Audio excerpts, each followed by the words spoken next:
Bismillahirrahmanirrahim. Assalamualaikum warahmatullahi wabarakatuh. Alhamdulillahirrahmanirrahim. Jumpa lagi hari ini dengan Bu Lina dalam pembelajaran tematik tema 7 peristiwa dalam kehidupan. Apa kabar anak-anakku kelas 5 soleh dan solihah serta ayah bunda? Semoga semua dalam keadaan sehat walafiat. Ya. Baik, untuk memulai pembelajaran kita hari ini, mari kita berdoa sama-sama terlebih dahulu. Berdoa, mulai.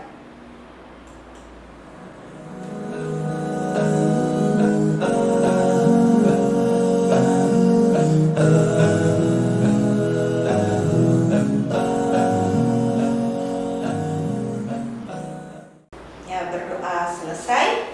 Anak-anak soleh dan solihah, hari ini kita akan mempelajari tema 7, subtema 2 dan 3, muatan PPKN. Nah, materi untuk hari ini kita akan mempelajari tentang keragaman yang ada di Indonesia, kemudian bagaimana kita menyikapi keragaman tersebut, dan juga kita akan mempelajari tentang fungsi Pancasila. Baik, kita mulai yuk pembelajaran kita hari ini. Ya, tema 7 peristiwa dalam kehidupan, subtema 2 dan 3 muatan PPKN. Terlebih dahulu kita akan mempelajari tentang Bhinneka Tunggal Ika dalam hidup bermasyarakat. Seperti kita ketahui, di Indonesia ini memiliki keragaman, ya, baik dari suku bangsa, agama, ya, mata pencaharian dan sebagainya. Keberagaman masyarakat yang ada di lingkungan sekitar hendaknya disikapi dengan menerapkan hidup rukun dalam kehidupan sehari-hari. Dalam pelaksanaannya, setiap individu masyarakat harus saling menghormati dan juga menghargai. Ya, karena kita beragam, maka menyikapi keadaan tersebut kita harus saling menghormati dan menghargai. Mengapa? Agar tidak terjadi perpecahan. Nah, contohnya seperti berikut. Saat membantu korban bencana alam dan bekerja bakti membersihkan lingkungan, kita harus bekerja sama tanpa membedakan suku dan juga agama. Dengan demikian, kita telah menerapkan semangat Bhinneka Tunggal Ika di masyarakat, ya. Jadi, sikap saling menghormati dan menghargai bisa kita terapkan dalam kehidupan sehari-hari.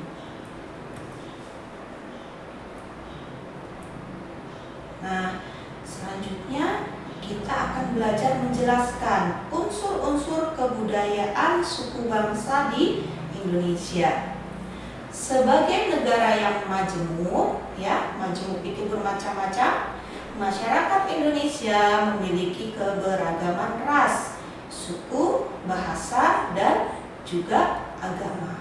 Ya, seperti yang kita rasakan sekarang di lingkungan kita, tentu tidak sama semuanya. Ada yang berasal dari suku Jawa, Sunda, ya, Batak, Minangkabau, ya, berbeda-beda. Begitupun dengan bahasa daerahnya ataupun agamanya. Nah, sebaiknya kita memelihara keberagaman tersebut dengan belajar memahami perbedaan unsur kebudayaan yang ada dalam masyarakat.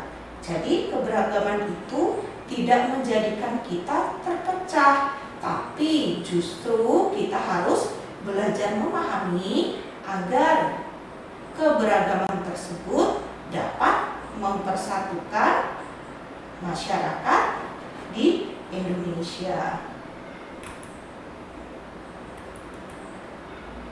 Nah, unsur-unsur kebudayaan tersebut antara lain yang pertama adalah kepercayaan.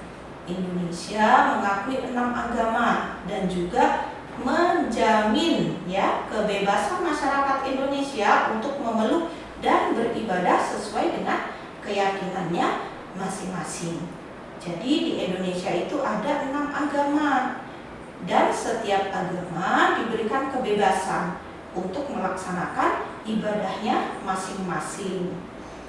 Nah, yang kedua adalah mata pencaharian.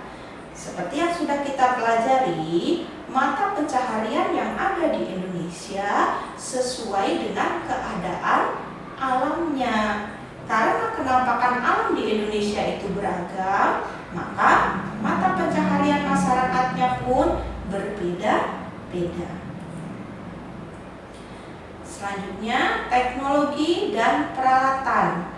Perkembangan teknologi dan peralatan di Indonesia merupakan hasil kreativitas masyarakat yang disesuaikan dengan budaya setempat. Ya, jadi teknologi yang digunakan di masing-masing daerah pun berbeda-beda. Contohnya, misalnya untuk daerah di pantai, tentu teknologi dan peralatannya lebih cenderung ke peralatan untuk melaut karena kebanyakan mata pencahariannya adalah nelayan. Begitupun di daerah dataran tinggi karena banyak yang bercocok tanam, maka peralatannya pun menyesuaikan. Nah, selain itu unsur-unsur kebudayaan juga ada kesenian. Kesenian adalah hasil ciptaan manusia yang berkembang dan disesuaikan dengan budaya masing-masing. Jadi kesenian itu diciptakan oleh manusia, disesuaikan dengan budayanya masing-masing. Karena kesenian biasanya bersifat keindahan, maka biasanya kesenian ini menjadi budaya yang menjadi daya tarik wisata. Selanjutnya, unsur budaya berikutnya adalah pengetahuan. Masyarakat menggunakan ilmu pengetahuan sebagai suatu cara untuk mengatasi berbagai kesulitan dalam hidupnya. Selanjutnya, unsur kebudayaan yang lain adalah bahasa daerah. Bahasa daerah adalah sarana komunikasi yang digunakan oleh masyarakat di suatu daerah. Ya, untuk berhubungan dengan manusia yang lain, karena manusia merupakan makhluk sosial, maka dibutuhkan sarana komunikasi. Apakah itu? Bahasa.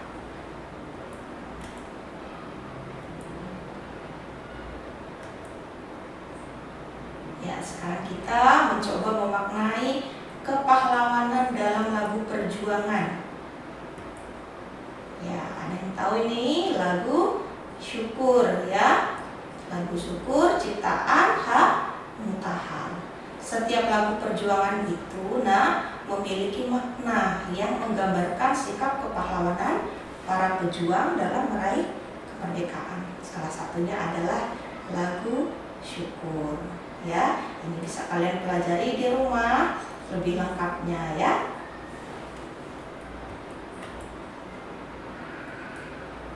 Nah, sekarang kita lanjutkan pembelajaran PKN kita, nilai-nilai luhur Pancasila yang berkembang di masyarakat. Kalau tadi kita sudah belajar tentang unsur-unsur budaya, kemudian juga kita mengenal lagu perjuangan ya. Sekarang kita lanjutkan dengan nilai-nilai luhur Pancasila yang berkembang di masyarakat. Pancasila memiliki beberapa fungsi dan kedudukan dalam masyarakat Indonesia. Yang pertama adalah Pancasila sebagai dasar negara. Apa artinya? Pancasila sebagai sumber dari dasar segala aturan hukum atau perundang-undangan yang berlaku di Indonesia. Jadi segala hukum atau perundang-undangan yang ada di Indonesia itu bersumber atau berdasar pada Pancasila. Yang kedua adalah Pancasila sebagai pandangan hidup dan ideologi bangsa. Apa itu? Pancasila merupakan sistem atau nilai ideal dan diyakini kebenarannya untuk diwujudkan dalam kehidupan bermasyarakat sebagai pemersatu bangsa. Jadi Pancasila ya, Pancasila sila ke-1 sampai ke-5 itu merupakan merupakan pandangan hidup, ya, yang merupakan sistem nilai yang sudah ideal diterapkan di Indonesia sebagai bangsa yang majemuk untuk mempersatukan masyarakat di Indonesia. Selanjutnya, Pancasila sebagai kepribadian bangsa. Artinya, Pancasila memberikan corak dan ciri khas yang membedakan bangsa Indonesia dengan bangsa lain. Jadi, Pancasila sebagai kepribadian bangsa yang membedakan antara bangsa Indonesia dengan bangsa yang lainnya. Baik, kita lanjutkan. Dengan fungsi dan kedudukan Pancasila dalam masyarakat tersebut, nilai-nilai luhur Pancasila menjadi landasan hidup bermasyarakat di Indonesia. Ya, jadi dalam melaksanakan kehidupan sehari-hari berlandaskan Pancasila untuk mempersatukan bangsa Indonesia yang beraneka ragam. Jika nilai-nilai luhur Pancasila ini diterapkan dalam kehidupan sehari-hari, otomatis kehidupan berbangsa dan bernegara di Indonesia akan terpelihara. Baik, kita lanjutkan. Hal tersebut diperlihatkan dengan berkembangnya budaya khas bangsa Indonesia. Apa aja? Budaya khas itu berarti budaya yang hanya ada di Indonesia saja, tidak kita jumpai di negara yang lain. Yuk kita lihat. Nah, yang pertama adalah budaya gotong royong. Budaya gotong royong ini khas bangsa Indonesia. Ya, kalau kita ke negara lain jarang kita menemui budaya tersebut. Nah, selanjutnya adalah budaya musyawarah. Di Indonesia dalam memutuskan segala sesuatu dilandaskan dengan cara musyawarah mufakat. Dan yang ketiga adalah budaya toleransi. Toleransi, saling menghormati, menghargai, itu sudah merupakan ciri khas bangsa Indonesia. Mengapa? Karena kita sudah terbiasa terlahir dalam lingkungan yang beraneka ragam. Nah, selanjutnya bagaimana cara kita menyikapi perbedaan dan keragaman di lingkungan sekolah? Yang pertama adalah menerima perbedaan pendapat teman saat diskusi, itu contohnya ya. Kemudian tidak mengucilkan teman yang memiliki kebiasaan atau sifat tertentu. Kita harus memahami ketika teman kita berbeda, ya, baik itu sifatnya, kebiasaannya, maka kita tidak boleh mengucilkan teman tersebut. Kita pahami kebiasaan dia, dan kalau memang kebiasaannya tidak baik, kita usahakan, kita dekati agar teman kita tersebut bisa berubah ke arah yang lebih baik. Kemudian jika ada teman yang sakit, kita jenguk, ya. Kemudian meminjamkan peralatan sekolah kepada teman. Misalnya nih, kalau nanti kita sudah sekolah, ada teman yang tidak membawa pensil atau pensilnya patah, kita misalnya punya 2, pinjamkan 1, seperti itu. Kemudian melerai dan saling mengingatkan saat ada teman yang berselisih pendapat. Ya, keberagaman Indonesia tersebut perlu disikapi dengan bijak, ya, karena sesuai dengan semboyan kita adalah Bhinneka Tunggal Ika. Ada yang ingat itu apa artinya? Ya, berbeda-beda tetapi tetap satu jua.